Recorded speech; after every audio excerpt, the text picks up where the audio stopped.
Good evening साथियों। तो साथियों, इस क्लास में हम चित्रकला अध्याय 6 जिनमें चर्चा कर रहे थे कि जो बंगाल स्कूल सांस्कृतिक राष्ट्रवाद थे उसमें कुछ देख रहे थे, यानी कि देखना मतलब नोट्स देख रहे थे। आप तो समझते हो 12 क्लास में आ चुके हो और पाठ के अभ्यास पसंद के पाठ यानी कि खत्म हो चुका है। बिल्कुल छोटे छोटे प्रश्न बताऊंगा, छोटे छोटे उत्तर बताऊंगा। जो नोट्स में दिए गए हो उसको आप नहीं देखना है, क्योंकि छोटे छोटे उत्तर बताऊंगा साथियों, बिल्कुल अच्छे अच्छे जो काम आया है। पहला क्वेश्चन है कि पिछले 2 सप्ताह का एक स्थानीय समाचार पत्र लेना है आपको। उनमें से इस चित्रों और पाठ का चयन करें कि जिन्हें भारत के आधुनिक लोकतांत्रिक राज्य के जीवन में महत्वपूर्ण मानते हैं। इन दृश्यों और पाठकों की सहायता से एक एल्बम संकलित करें जो समकालीन दुनिया में एक स्वतंत्र संप्रभु भारत की कहानी हो। बता दो, जब आपका फ्री टाइम रहो तो एक बार ये प्रयोग भी कर लेना, क्योंकि इससे हमको ज्ञान भी प्राप्त होगा। छात्र स्वयं करना है आपको, इसमें कोई टीचर की भागीदारी नहीं है। यदि टीचर की सहायता से करे तो कर लेना चाहिए। राष्ट्रीय कला शैली के निर्माण में बंगाली स्कूली कलाकारों के महत्व पर टिप्पणी करें। लगभग हम 50-60 शब्द में करेंगे, ज्यादा बड़ा नहीं करेंगे।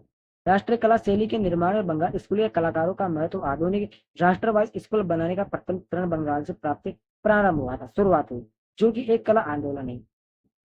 इसने देश के विभिन्न हिस्सों के कलाकारों को प्रभावित किया। शांति निकेतन में भारत का पहला राष्ट्रीय कला विद्यालय स्थापित किया गया। यह कला आंदोलन स्वदेशी जोड़ा था, जिसका नेतृत्व अभिन्द्रनाथ टैगोर ने किया तथा कलकत्ता स्कूल ऑफ आर्ट से प्रिंसिपल एबी हेविल इसका समर्थन किया। साथ क्लियर, ये दोनों ही औपनिवेशिक कला विद्यालय की आलोचना करते थे, ऐसी चित्रकारी की अनुशंसा करते हैं जिसकी विषय वस्तु व शैली भारतीय है। वे मुगल और पहाड़ी लघु चित्रों चित्रकारी की रूपरेखा स्रोत मानते हैं। थोड़ा सा इसके बारे में चर्चा कर लेते हैं। राष्ट्रीय कला शैली के निर्माण को बंगाल स्कूल के चित्रकार के महत्व का वर्णन बहुत बड़ा है, लेकिन हम एक दो पॉइंट ही देखेंगे।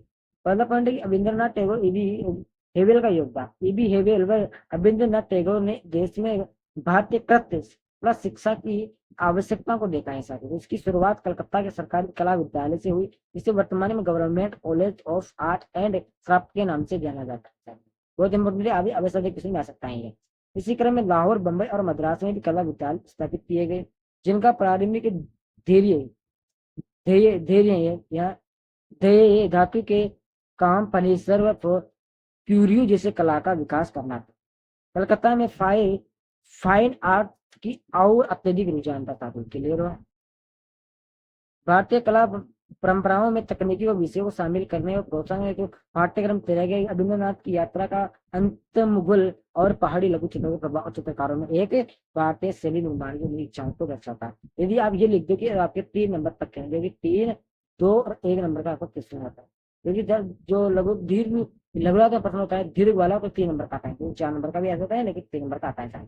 किलो इतना बड़ा नहीं लिखना है आपको। यदि आपका आ जाए तो नशक आपको लिख देना है, क्योंकि बहुत बड़ा है, तो इस पर फिर आपको नहीं लिखना है, स्टार्टिंग बहुत बड़ा है।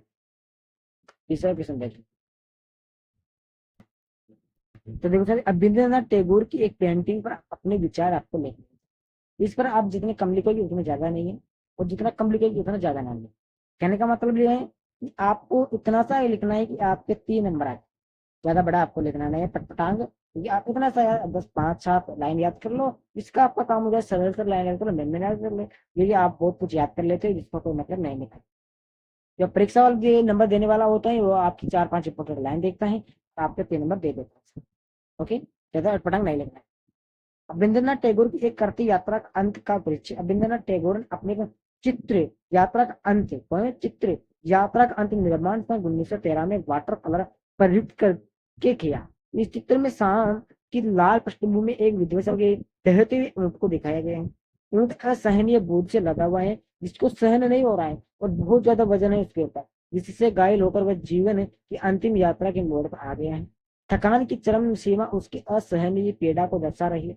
ऊंट के घुटने जमीन पर टिक गए हैं, वहीं गर्दन को भी टूटी हुई सी स्थिति के अनुसार घायल अवस्था में चित्रांकन किया गया है। क्लियर। इस चित्र में मार्मिकता के भाव दिखाए गए हैं। अभिन्द्रनाथ ने एक और प्रतिभा में सौंदर्य शस्त्र और दूसरी और साहित्यिक संकेतों की मदद से चित्र तथा कथन को दर्शाने की कोशिश की।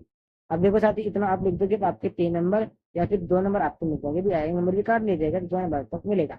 ओके, अब आप इतना सारा याद करोगे, आपको याद भी नहीं होगा, और याद करेंगे पिछला बोल जाओगे। तो होता है कि फिर आप सोच रहे कि आप हमें नहीं बता रहे इतना बड़ा। देखो साहब, इतना बड़ा आपको याद करना है तो कोई बात नहीं, शौक है तो आप हमें टेलीग्राम पर डाल दूंगा, उसको आप याद कर लीजिए, नहीं तो वैसे आपको रोजाना मिलते रहेंगे सर। भारतीय किस कला परंपरा ने बंगाल के कलाकारों को प्रेरित किया? तो चित्रकला की अजंता शैली के साथ साथ मुगल, राजस्थानी और पहाड़ी शैलियों ने बंगाली स्कूल के कलाकारों को प्रेरित किया। इनका बंगाल स्कूल के कलाकारों द्वारा किए गए कार्यों स्पष्ट प्रभाव दृष्टिगोचर होता है, जिन्होंने सुरुचिपूर्ण और परिष्कृत आकृतियों के साथ सरल का निर्माण किया गया है। क्लियर? इतना सा आपको याद रखना है। पांचवा है कि जर्मनी ने जेमिनी राय द्वारा पेंटिंग अकादमी शैली को छोड़ने के बाद कौन से विषय चित्रित किए गए?